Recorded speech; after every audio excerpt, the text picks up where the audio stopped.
തൃപ്പയാർ വൈമാളിൽ ലോക പരിസ്ഥിതി ദിനത്തോടനുബന്ധിച്ച് നാട്ടിക പഞ്ചായത്തിലെ ഹരിതകർമ്മ സേനാംഗങ്ങളെ ആദരിച്ചു. ആഘോഷം നാട്ടിക ഗ്രാമപഞ്ചായത്ത് പ്രസിഡന്റ് പി വിനു ഉദ്ഘാടനം ചെയ്തു. Ward member Pavithran K V. അധ്യക്ഷത വഹിച്ചു. Nattika panchayat assistant secretary E S. Preetha മുഖ്യപ്രഭാഷണം നടത്തി.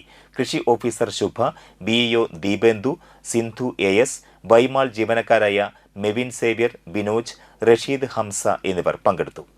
നമുക്കെല്ലാവർക്കും അറിയാം, ഒരു ദിവസം കൊണ്ട് മാത്രം തീരുന്നതല്ല പരിസ്ഥിതി ദിനം.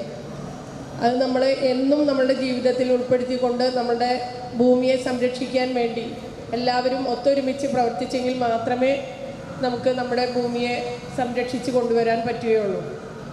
നമ്മുടെ ഹരിതകർമ്മ സേന അംഗങ്ങൾ നമ്മുടെ ഓരോ വീടുകളിലും വന്ന് പ്ലാസ്റ്റിക് മാലിന്യങ്ങളും അതുപോലെ തന്നെ മറ്റു മാലിന്യങ്ങളും ശേഖരിച്ച് കൊണ്ടുപോയി അത് പഞ്ചായത്തിൻ്റെ MCFൽ കൊണ്ടുവന്നു. അവിടെ നിന്നും ക്ലീൻ കേരള എന്നുള്ള കമ്പനി അല്ലെങ്കിൽ മറ്റ് കമ്പനികൾ അത് കൊണ്ടുപോയി റീസൈക്കിൾ ചെയ്തു എടുക്കാവുന്ന കാര്യങ്ങളെല്ലാം റീസൈക്കിൾ ചെയ്തെടുക്കും. അതുപോലെ മറ്റ് നശിപ്പിച്ച് കളയേണ്ടതെല്ലാം നശിപ്പിച്ച് കളഞ്ഞുകൊണ്ട് നമ്മുടെ ഭൂമിയെ സംരക്ഷിച്ചു കൊണ്ടിരിക്കുകയാണ്.